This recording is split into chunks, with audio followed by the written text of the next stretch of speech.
Hola, ¿qué tal? Y bienvenidos a nuestro tercer episodio entre el cuerpo y la mente de Impulso 43.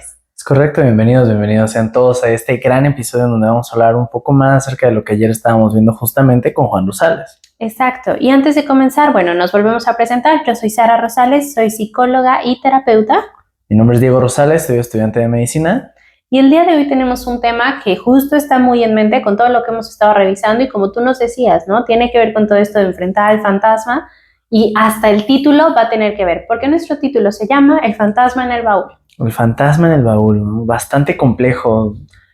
Creo que un fantasma siempre es algo que tratamos de ocultar, siempre es algo que tratamos como de evitar incluso. Es algo que nos da miedo, nos aterra, y el hecho de estarlo guardando en un baúl, ¿por qué guardarías algo que no te gusta, no? Algo que no buscas en realidad. Sí, justo. Y que bueno, al final si lo estamos haciendo es porque sentimos que no lo podemos soltar, ¿no? Guardas en el baúl eso que ya no quieres ver, pero que no lo quieres deshacerte de él todavía. Entonces creo que ahí está el meollo de todo esto. ¿Cuántas veces no hacemos eso con todo lo que vivimos en el día a día? No sé cómo deshacerme de esto, lo voy a guardar. ¿Sí? Y después tienes años o baúles completos llenos de cosas, ¿no? Sí, en definitiva, en definitiva. Ahora, perdón, antes de comenzar, leímos un poco sus comentarios, Sí, vimos que justo nos decían un poco de que, bueno, los distrae, que de repente traigamos el teléfono en la mano. Solo les queremos recordar que ahí leemos los datos de los casos porque todos los casos son casos clínicos. Entonces, para no mentirles, para no equivocarnos en estos datos que son además de una persona real, por eso tenemos ahí el teléfono, pero bueno, lo hacemos lo menos posible, se los prometemos. Sí, créanos, de verdad, es un aspecto en donde realmente tenemos que ir siguiendo el hilo por completo. Es un caso que fue reportado y es un caso real. No nos gustaría inventarnos algún datito por ahí, nada por el estilo, que podría afectar la verdadera evolución del caso. Entonces, para evitar eso, siempre por eso yo llevo el teléfono, yo soy el que lo va leyendo y le va dando la continuidad. El caso está también en inglés, les recordamos, si por ahí se me va por ahí alguna palabra o algo por el estilo, por favor compréndanlo, ¿no? Es la traducción inmediata. Pero a grandes rasgos, creo que lo hemos hecho bastante bien hasta ahora. Y bueno, igual, como les decía, todo el tiempo los estamos leyendo en comentarios, tanto lo que nos preguntan, nos dicen, por ahí les hemos respondido ya algunos, a los que no, pronto les vamos a responder. Pero ya sin más preámbulos, cuéntanos algunos de los datos iniciales, por favor, Diego. Es muy interesante el caso del día de hoy, porque de hecho el caso del día de hoy es reportado por un médico. No es reportado directamente por un psiquiatra o un psicólogo como habían sido en los casos anteriores, en donde el psicólogo o el psiquiatra era el que decía, es que este caso es tan interesante que lo publicaba y publicaba todo el desarrollo. En este caso estamos hablando de lo que vieron de una forma externa, o sea, la consulta médica y todo lo demás. Es bastante interesante porque justamente hablamos siempre acerca de esta conexión que hay verdadera entre cuerpo y mente, ¿no? Y entonces aquí es el punto donde realmente lo podemos notar más claro porque es el médico de primer contacto el que se da cuenta de la problemática inicial. Entonces, bueno, sin más preámbulos, te voy platicando un poco. Dice, cuando comencé con este problema como un médico familiar en un pueblo rural, siempre se me había dicho que todas las personas que vivían dentro eran dueños de algunas tiendas o demás. Todos ellos iban a convertirse en alguno de mis pacientes. Cuando por primera vez la conocí, ella me dijo que estaba cerrando su tienda por el resultado de sentirse engañada por sus socios de negocios.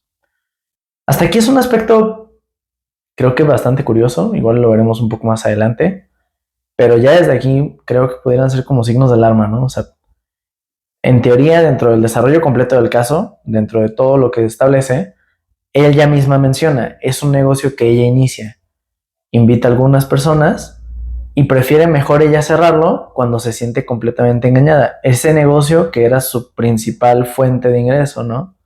Entonces, bueno, igual ahorita lo checamos bien, pero continuando un poco con el caso, dice que después de eso, 6 años más tarde, la misma paciente le dijo que dejó su nuevo trabajo en otro establecimiento porque sus negocios no la estaban tratando de una manera justa. Yo conocía, está hablando en primera persona, ¿no? Y dice, yo conocía a los dueños y ellos eran también mis pacientes. Y lo que ella me decía no tenía ninguna consistencia con la forma de ser o su carácter que tenían estas personas. 4 años más tarde, esta paciente ahora desarrolla diabetes. ¿Qué podemos decir hasta aquí, Sara? ¿Qué te sospecha? O sea, dentro de este aspecto creo que es muy grande, pero la causa se repite al final de cuentas, ¿no? De un lado es como una injusticia la que está empezando a percibirse al momento de hablar acerca del engaño de sus socios, y ahora se siente injusta el trato que está viviendo y otra vez deja su negocio. ¿Qué está pasando, Sara? Y que fíjate, la injusticia termina generando enojo. El enojo viene a raíz de una sensación de injusticia. Si yo siento que me estás tratando como no merezco, me voy a sentir enojado, muy enojado, ¿no? Y no va a ser un enojo de, ay, no me hables ahorita, no, es un enojo de voy a explotar y voy a ser iracundo, porque no solamente estoy sintiendo que no me estás tratando bien, estoy sintiendo que me están engañando, que es la segunda parte. ¿Sí? A ver, el que no me traten bien ya es todo un tema. Y que me engañaran es otro tema, pero si los unimos es como si hiciéramos toda una bomba, ¿no? Y entonces la persona empieza a juntar todas estas situaciones donde seguramente, como se repite exactamente en la misma fórmula, ya es un patrón. Es estas personas que decimos, a ver, este es el 10º trabajo que dejas porque dices que no te pagan lo suficiente, pero no te vas a otro trabajo donde te pagan más. Y entonces estamos repitiendo situaciones inconscientemente por completo, ¿no? Porque entonces sería distinto si yo dijera, oye, Diego, fíjate que no me están pagando lo suficiente en donde yo ya estoy y voy a buscar un lugar donde me paguen más. No, pues no he encontrado, pero yo sé que no he encontrado y yo te estoy diciendo, no, estoy buscando y aún así no he encontrado y ni modo, me tengo que quedar en un lugar donde siento que no me pagan lo suficiente. Bueno, pero sigo buscando. Es distinto a decir, me voy a otro lugar y de todas maneras me siento así, de todas maneras está pasando aquello y voy a seguir, ¿no? Y me voy a estar quejando todo el tiempo y tal vez no hago nada hasta que tal vez me despiden o cierre el lugar o pase X situación y entonces yo empiezo a repetir el patrón. Todo el tiempo me quejo, todo el tiempo me siento inconforme y tal vez entra este tema un poco del síndrome del impostor, ¿no? Donde al final todo el tiempo te estás sintiendo como de todas maneras yo no merezco esto. Claro, claro. Fíjate, me parece muy interesante también lo que comentas porque, bueno, a ver, estamos hablando acerca de una situación en donde ella misma, o bueno, en este caso es una ella, pero ella misma está como manifestándolo hacia su alrededor, ¿no? Nada le parece.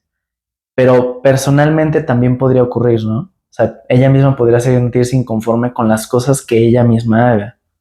Y eso, ¿qué implicaciones tiene? Porque fíjate, cierra su propio negocio. Ajá. O sea, era algo que ni siquiera podías decir, alguien más estaba generando que ella... No, es una sensación entonces constante.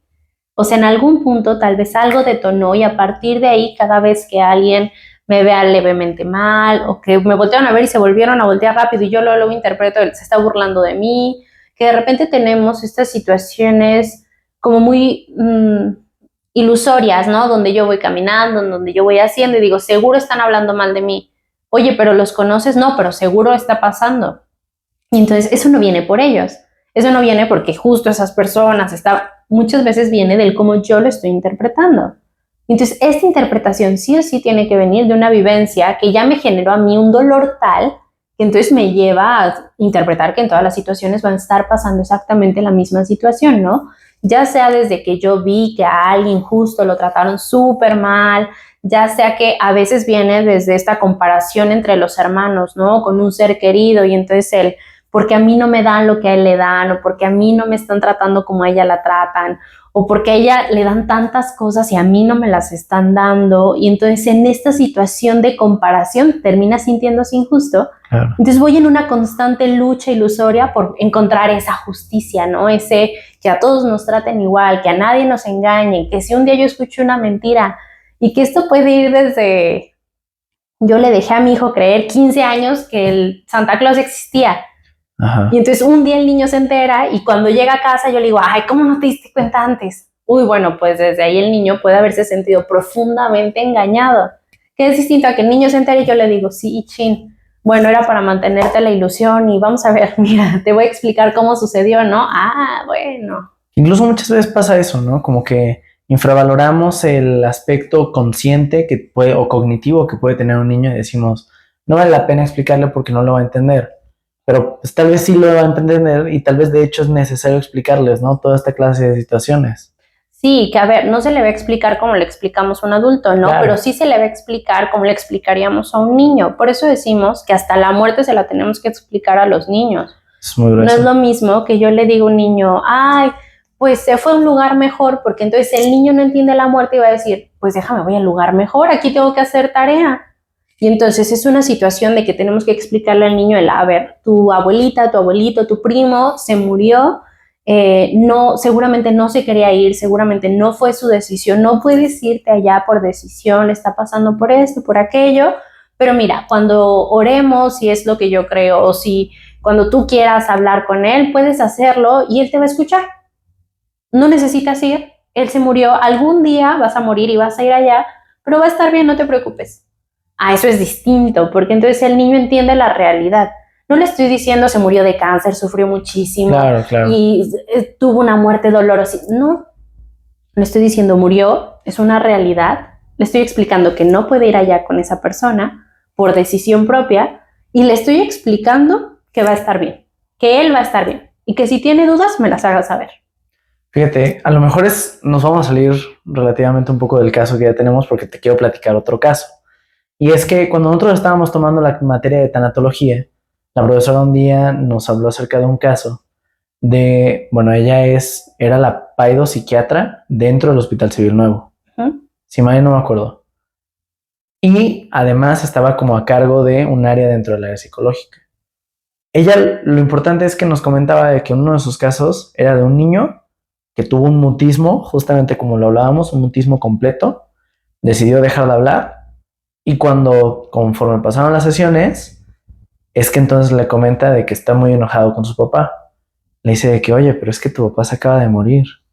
Digo, no se lo explica de esa forma, ¿no? Pero es así como a grandes rasgos le decía de que, ¿por qué estás enojado con él si él se acaba de morir? Dice, es que me dijeron mis papás, bueno, mi mamá, que él se quiso ir a un lugar mejor.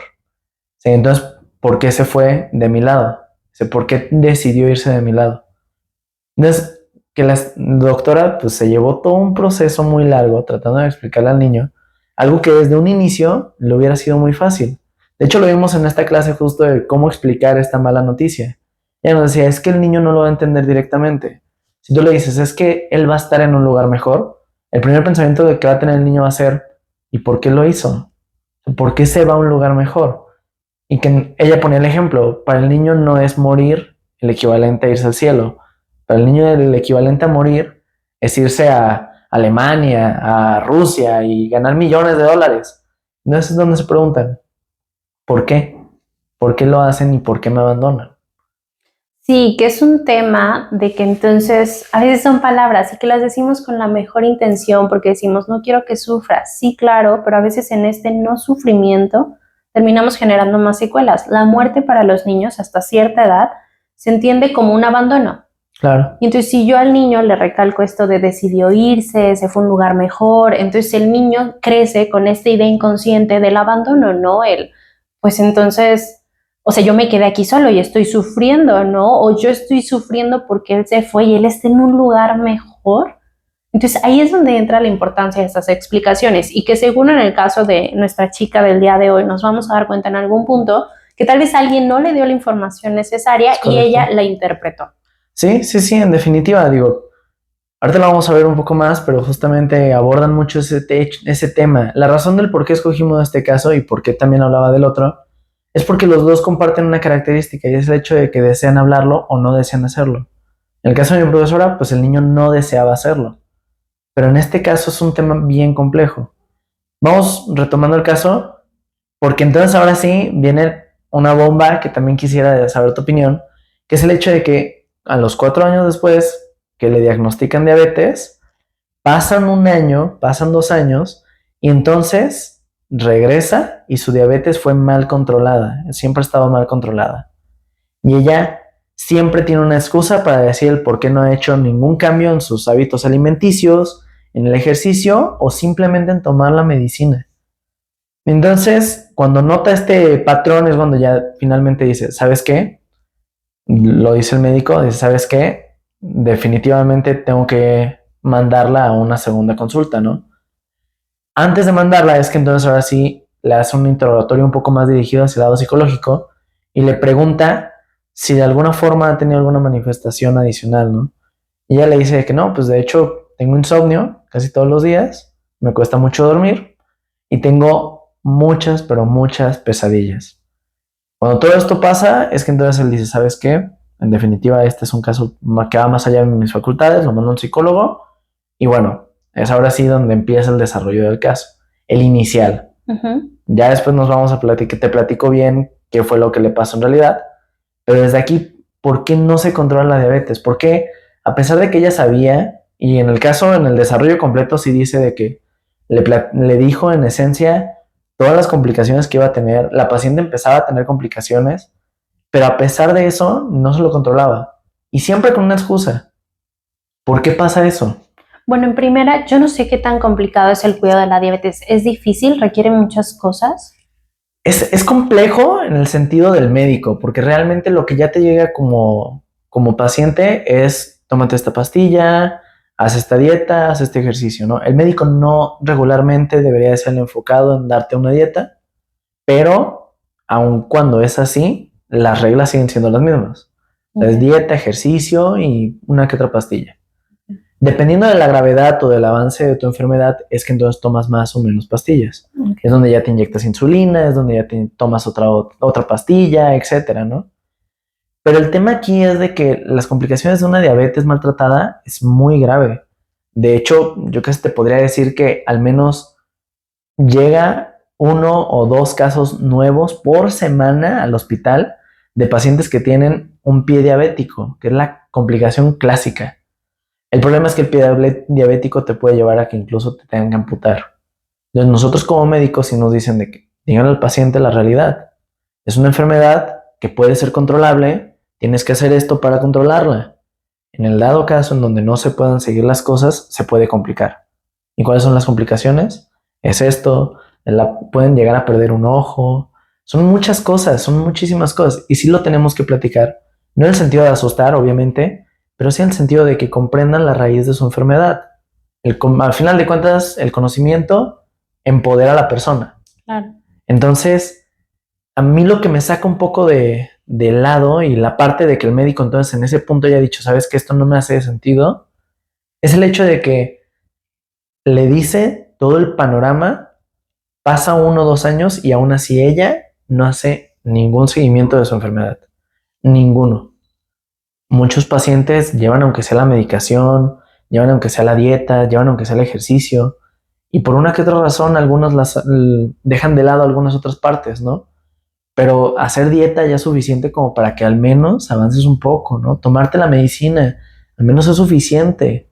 El ejercicio, todas las cosas podrían tener una excusa para dejarlo, pero seguir con una de esas es suficiente como para darte 10 años menos libres de complicaciones. 10 años sin problemas, por decirte algo.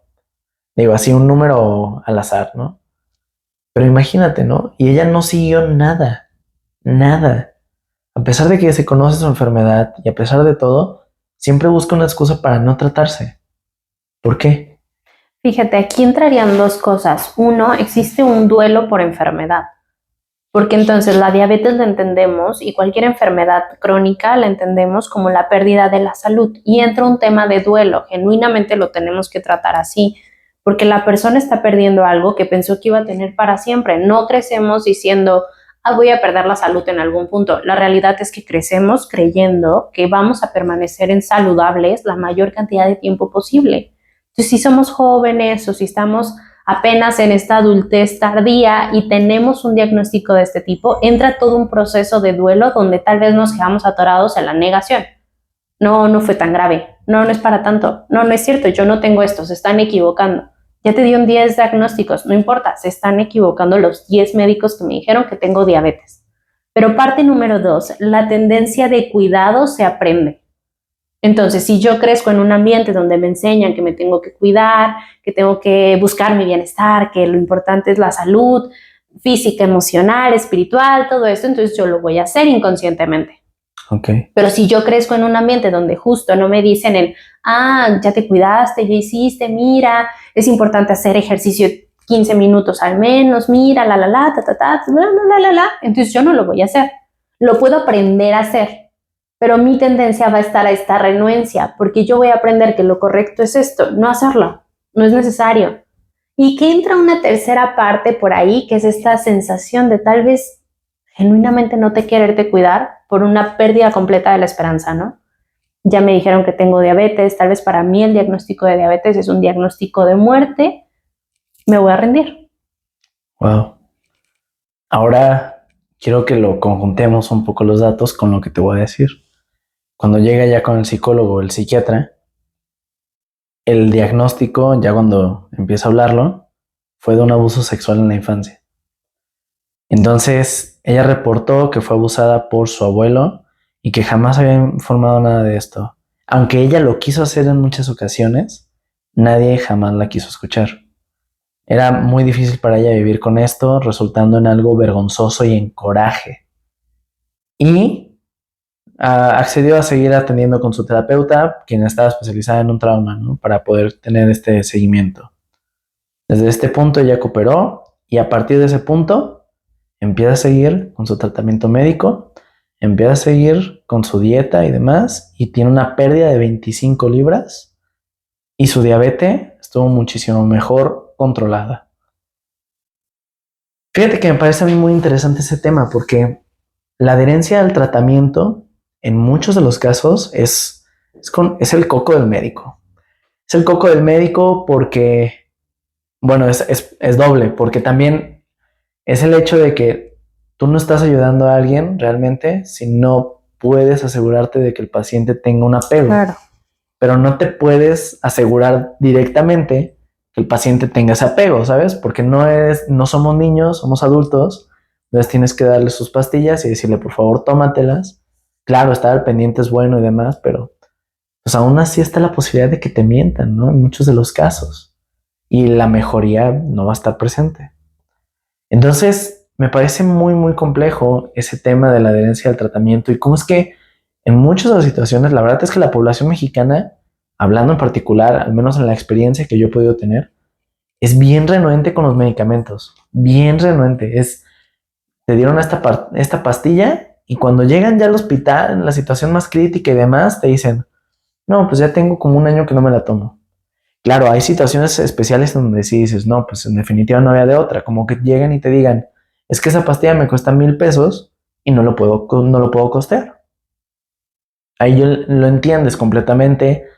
A lo mejor el médico debió de haber buscado alguna solución, algún otro medicamento más económico, etcétera, ¿no? Pero la gran mayoría de ellos dejé de hacerlo por completo. El otro día, por ejemplo, me tocó justo un paciente que le diagnosticaron cirrosis, siguió el tratamiento 2 meses nada más y después volvió porque el mismo costo que tenían sus pastillas era lo que él invertía en alcohol por semana. Entonces, de hecho creo que el alcohol le salía más caro, pero bueno, considerando eso, lo deja por completo, pasa un año y regresa al hospital y ahora estaba muy crítico.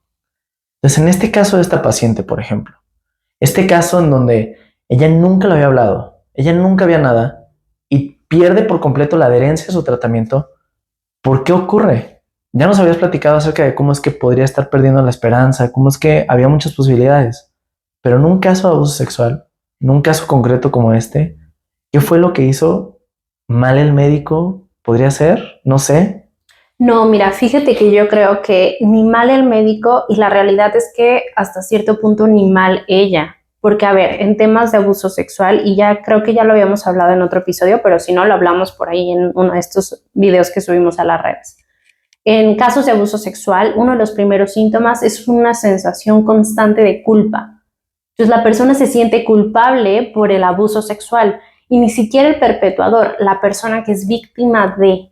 Es una cuestión muy inconsciente y ahora, si el sistema le dijera como no, mira, no fue tu culpa y de forma inmediata se trabajara eso, entonces se crea un distinto tratamiento. Pero muchas veces a nivel cultural está un poco todavía por debajo del agua de, pues, ¿qué hiciste? Pues, ¿por qué no dijiste que no? Pues, ¿por qué no, bla, bla, bla? O proteger hasta cierto punto al abusador, porque ¿qué van a decir? Y entonces se crea un sistema de culpa. Porque claro, si es algo que no tienes que hablar, entonces es algo malo. Y si tú eres el afectado por lo malo y no lo puedes hablar, el sistema entonces como inconsciente llena estas partes y dice, entonces yo soy culpable. Entonces yo soy culpable de esto que sucedió. Y si soy culpable, merezco castigo. Wow. Y claro, no es consciente, claro, no es que tú digas, uy, merezco castigarme y me voy a dar, o sea, no funciona así, pero sí a nivel inconsciente funciona el necesito un castigo porque creo que soy culpable y entonces o perpetuamente me voy a sentir insuficiente o perpetuamente voy a sentir esta sensación de injusticia y yo de forma inconsciente me voy a empezar a castigar a través de estas conductas del descuido, ¿no? O a través de decir, tengo relaciones interpersonales sumamente dolorosas porque me doy cuenta que son dolorosas y no sé cómo salir de ahí. Y es porque en el inconsciente a veces está esta idea del es que yo merezco que me pase esto, es que yo merezco que esto me esté sucediendo, porque yo fui culpable de eso que me dolió profundamente. Ok. Entonces existe un sistema de culpa bien pesado en torno al abuso sexual y muchas veces tiene que ver con eso, el que entonces si yo de por sí ya vengo desde una cultura de no un cuidado así como tal, entonces esto se reanima y se realza cuando yo tengo situaciones de este tipo, porque va a ser mi mecanismo de defensa. Sí, sí, sí. Fíjate, entonces en este caso, todo esto que ya hablábamos acerca de cómo es que ella ya tenía una recurrencia con los negocios y demás, pues también es una forma de enfrentar su culpa, ¿no? Es una forma de decir, merezco ser castigada y pues al primer indicio de una injusticia, pues mejor lo ceso todo, aunque sea mío, ¿no? Y que ojo, o sea, yo quiero dejar muy claro, la persona no es culpable. No, no, en definitiva. O sea, el trabajo siempre en terapia es justo el no eres culpable y no podías hacer, a veces no podías hacer nada, ¿no? A veces tenían 2, 3 años y llegan y te dicen, X persona me tocó, X persona tuvo estas conductas sexuales conmigo. Y entonces el trabajo es justo el no es tu culpa. Sí. No es tu culpa, no podías hacer nada e hiciste lo mejor que pudiste. Y no es tu culpa. Y a veces de verdad pasan sesiones y todavía está esta idea del, es que sí es, porque está muy encarnada esta idea inconsciente social, ¿no? Y entonces de verdad es un trabajal del, ni fue tu culpa, ni tú lo provocaste, ni tú bla, bla, bla, ni tú ta, ta, ta, porque no lo decidiste. Fíjate, dejando una conclusión, afrontándolo o relacionándolo un poco con el tema de los fantasmas y el hablar, pues realmente la medicación en este caso, medicación terapéutica termina siendo el hablarlo, ¿no? A final de cuentas, es lo que hacen mucho enfoque en el caso. Mencionaban que la gran mayoría de las personas que son abusadas terminan teniendo un gran deseo por hablar y expresar sus problemas. El problema es que nadie los escucha. Entonces, ese pequeño trauma, o bueno, más bien ese pequeño problema que ya traían cargando, ahora con toda esta potenciación que ya tienen, hablaban muy específicamente de casos, por ejemplo, en donde el niño durante toda su vida ya había tenido una separación. Eso es lo que me refiero con un pequeño trauma ya antes. Pero ese momento traumático culmine que te da la gran patología, pues, ¿cuál es el desenlace al final, no? O sea, ¿por qué no pueden estar siendo tan escuchados, no? Es un problema muy social, entiendo, pero deberíamos de fomentar esa cultura social de saber escuchar y de entender a la otra persona, ¿no? No, y fíjate, Diego, yo concluiría todo esto con que el trabajo principal con las personas que sufren este tipo de abusos es darles de nuevo la propiedad de su historia. Sí. Ya te quitaron la oportunidad de elegir en esa situación en específico, ya te violentaron, ya fuiste agredido en esa situación. Entonces el trabajo terapéutico siempre está sobre el, es tu historia. Tú dime qué quieres que hagamos con esto. ¿Cómo lo quieres hablar y cómo lo quieres manejar y qué quieres hacer con esto? Porque si yo todavía vienen a terapia y les decimos, paso 1, vas a hablar con todo el mundo, paso 3, lo vas a... De nuevo les quitamos la oportunidad de decidir. Claro. Y entonces aquí en este caso, y volviendo al título, yo vuelvo a esta analogía que hacíamos de lo que no sabes controlar lo guardas en el baúl. Bueno, sufriste un tipo de abuso, sácalo del baúl, tómalo en tus manos y decide qué hacer con él. Claro, claro. A lo mejor ni siquiera ellos lo guardaron al final, ¿no? A veces es este inconsciente colectivo, ¿no? Sí. Todos guardamos ciertos recuerdos. Ok, sacarlos, tomarlos en tus manos y decir, ahora los voy a hablar, ya le vuelve un sistema impresionante a la situación. Siempre hay que preguntar, ¿qué quieres hacer con esto? Sí. Esa es mi conclusión, el decir, siempre preguntemos a las personas que sufren de algún abuso, ¿qué quieres hacer con esto? Y eso ya nos dio la gran clave para resolver estas situaciones. Claro. No, está excelente, Sara. Muy buena conclusión. Muy, muy bien cierre. Y bueno, pues concluimos este episodio. Esperamos que les haya servido igual. Escríbanos Sí, en en los definitiva. comentarios, los estamos leyendo. Este capítulo es un poco más corto que el primero que tuvimos, pero igual estuvo lleno de muchísima sustancia. Es importante que lo vean completo, que Sí, se sí, echen ahí sí. su análisis.